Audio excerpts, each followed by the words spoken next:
Watch closely. This pore has been clogged for weeks, maybe months, and in the next few seconds you're going to watch release everything it's been holding on to. There it is. If you're watching this, chances are you already know this feeling. The kind of frustration that comes from looking in the mirror and seeing pores that just won't quit. Blackheads that come back a week after you cleared them. Skin that feels oily by noon no matter what you put on it that morning. You're not imagining it, and you're definitely not alone. Today we're going deep, literally, into what's actually happening underneath your skin surface, why these pores get so stubbornly clogged, and what it actually takes to clear them for good. Not overnight miracles. Real skin science explained with some deeply satisfying moments along the way. Let's get into it. That's not vanity. That's just what happens when something visible on your body makes you feel like you're being watched, judged, for something you didn't choose and can't always control. So if you've ever felt frustrated, even a little embarrassed about your skin, this video is for you. Not to shame you into a routine, but to actually explain calmly and clearly what's going on and what helps. Step by step, first extraction, scene plus explanation. Look at this pore. At first glance, it looks small,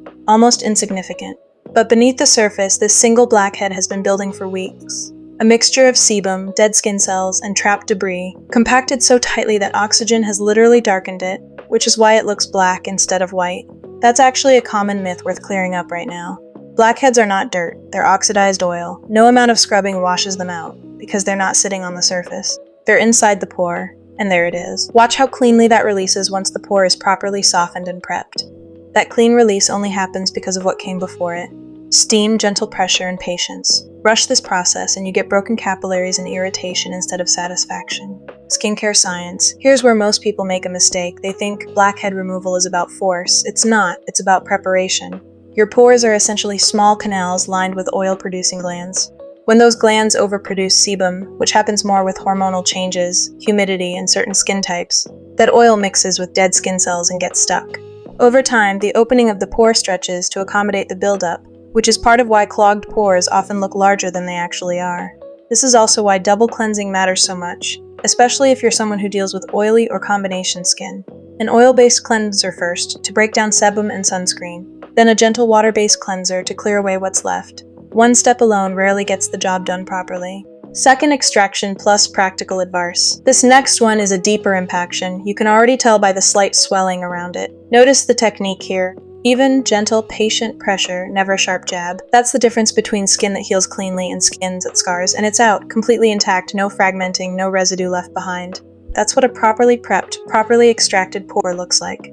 If you're doing this at home, and for surface-level blackheads you can, the same principles apply. Never dig with your nails. Always start with a warm compress or steam to soften the pore. And if something doesn't release with light pressure, stop. That resistance is your skin telling you it's not ready yet, and forcing it only leads to irritation, dark marks, or scarring. Treatment advice. Ingredients that actually work. Now let's talk about what actually helps prevent this cycle from repeating. Salicylic acid, BHA, is the single most effective ingredient for blackhead-prone skin. Unlike other acids, it's oil-soluble, which means it can actually travel into the pore itself and dissolve the buildup from the inside, not just exfoliate the surface. Start with a low concentration, 2 to 3 times a week, and let your skin adjust. Niacinamide helps regulate oil production over time and calms inflammation, which is especially useful if your skin tends to look shiny by midday. Clay masks, particularly ones with kaolin or bentonite, are excellent for temporarily drawing out excess oil, though they should be used as a weekly treatment, not a daily habit, since overuse can strip the skin's natural barrier.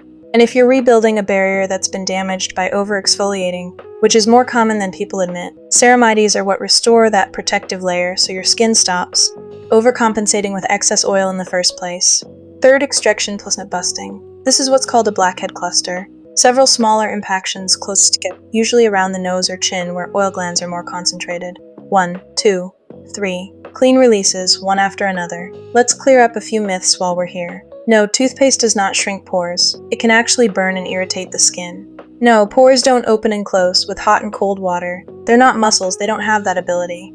And no, you cannot permanently shrink pore size, but you absolutely can minimize how visible they are by keeping them clear and supporting collagen production over time. Dermatologist-style guidance if your skin is dealing with more than occasional blackheads, persistent cystic acne, painful bumps beneath the surface, or breakouts that leave lasting dark marks. That's usually a sign that at-home care alone isn't enough, and that's completely okay to acknowledge. Dermatologists often recommend starting with a consistent, gentle routine for at least 6 to 8 weeks before making conclusions about what's working, since skin cell turnover takes time. If breakouts are cystic, hormonal, or deeply inflamed, treatments like prescription retinoids, or in more severe cases, oral medication may be necessary, and there's no shame in that path. Some skin concerns genuinely need more support than skincare products alone can offer. The goal isn't perfection. It's consistency, patience, and giving your skin what it actually needs instead of what feels satisfying in the moment. Thank you for watching.